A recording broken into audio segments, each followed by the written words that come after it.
يا صباح الفل والورد والياسمين، ازيكم حبايبي؟ عاملين ايه؟ يا رب تكونوا بخير. اهلا بيكم في قناة يومك مع مروة احلى. هنعمل بقى مع بعض النهاردة طريقة حلوة جدا للبان كيك. طريقة ممتازة جدا وسهلة وبسيطة، والطعم بقى خيال. يعني زي ما بقولك كده، ما شاء الله طعمه تحفة جدا وسهل وبسيط ومش هياخد منك وقت خالص. يلا بينا نسمي الله ونصلي على الرسول ونبدأ ونشوف هنعمل مع بعض البان كيك ازاي.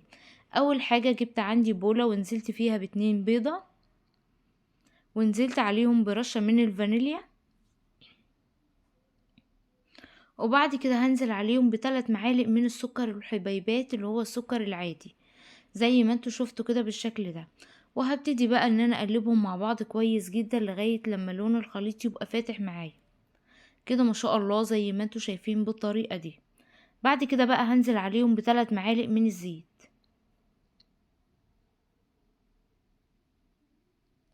هقلبهم بقى مع بعض كويس جدا.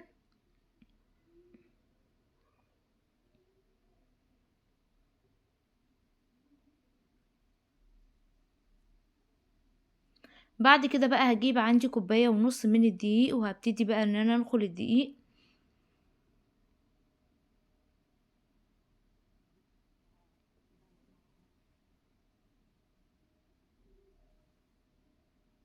وبكده تمام زي ما انتوا شايفين كده بالشكل ده، نزلت عليهم ب1.5 كوباية من الدقيق. وبعد كده هنزل عليهم بمعلقة كبيرة من البيكنج باودر، وكوباية من الحليب بالشكل ده. وهبتدي بقى ان انا اقلب كل المكونات دي كده مع بعض بالشكل ده زي ما انتوا شايفين. طبعا القوام عندي ولا هو تقيل ولا هو خفيف، ما شاء الله حلو جدا. بعد كده بقى جبت عندي طاسة تيفال او اي طاسة ما تكونش بتلزق، ما يكونش البان كيك يلزق فيها بالشكل ده. وهبتدي بقى ان انا اصب عندي البان كيك بالطريقة ديت في الطاسة. واهم حاجة تكون النار هادية معايا عشان خاطر ما ياخدش لون بسرعة ويبقى ني كده من جوه. بعد كده بقى هبتدي ان انا اقلب كده البان كيك بالشكل ده. طبعا مش هقلبه لغاية لما يعمل فقاقيع معايا بالشكل ده زي ما انتوا شايفين كده. طبعا ده كله والنار هادية معايا خالص عشان خاطر يستوي براحته. اهو انا كده بعمل معاكم كذا واحدة عشان خاطر تشوفوها وتتأكدوا ان هي طالعة مستوية وحلوة جدا.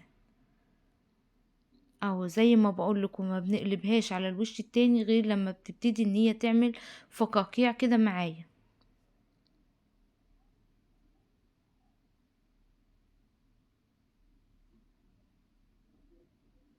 اهو كده ما شاء الله. هبتدي بقى ان انا اطلعها معايا على طبق بالشكل ده. البان كيك سهل وبسيط جدا يا بنات معايا، ما بياخدش منك وقت خالص.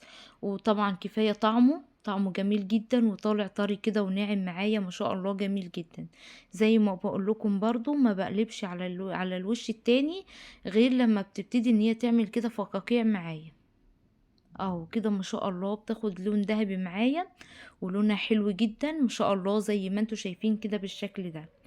البانكيك طالع طري معايا وطالع ناعم جدا وسهل وبسيط زي ما انتوا شايفين كده بالشكل ده.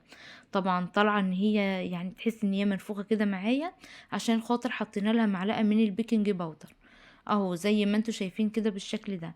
طبعا لو انت حابه ان انت تزيني بشوكولاته، موجوده عندك شوكولاته تحط عليها مفيش اي مشكله خالص. حابه ان انت ممكن تحطي عسل نحل بيخلي طعمها جميل جدا، بس انا طبعا حطيت عليها شوكولاته عشان خاطر الاطفال بيحبوها بالشوكولاته. ما شاء الله سهله وبسيطه وجميله جدا، وكفايه بقى طعمها تحفه. طعمها جميل جدا زي ما انتوا شايفين كده. طبعا زيناها معايا بفواكه، موز وفراولة. ممكن تزيني بأي فاكهة تانية ما شاء الله. زي ما انتوا شايفين كده ما شاء الله هتمشي معاكي، حتى لو احنا يعني كلتيها كده من غير اي عسل او شوكولاتة، ما شاء الله الطعم جميل جدا. بعد كده بقى باقي الكمية عندي بالشكل ده حشيتها شوكولاتة كده من النص. وابتديت بقى ان انا احطها كده، احط كل اتنين على بعض والشوكولاتة في النص كده، ما شاء الله جميلة جدا وحلوة قوي. ما شاء الله ببتدي بقى ان انا اقسمها كده بالسكينة وهوريها لكم زي ما انتوا شفتوا كده بالطريقة دي. طريقة سهلة وبسيطة وهتطلع معاكي ناجحة وهتطلع معاكي ممتازة. عايزة اقولك بقى، لو اول مرة بتشوفي قناتي ياريت تشتركي في القناة وتفعلي زر الجرس عشان يوصلك كل جديد. اشوفكم في فيديو جديد، والسلام عليكم ورحمة الله وبركاته.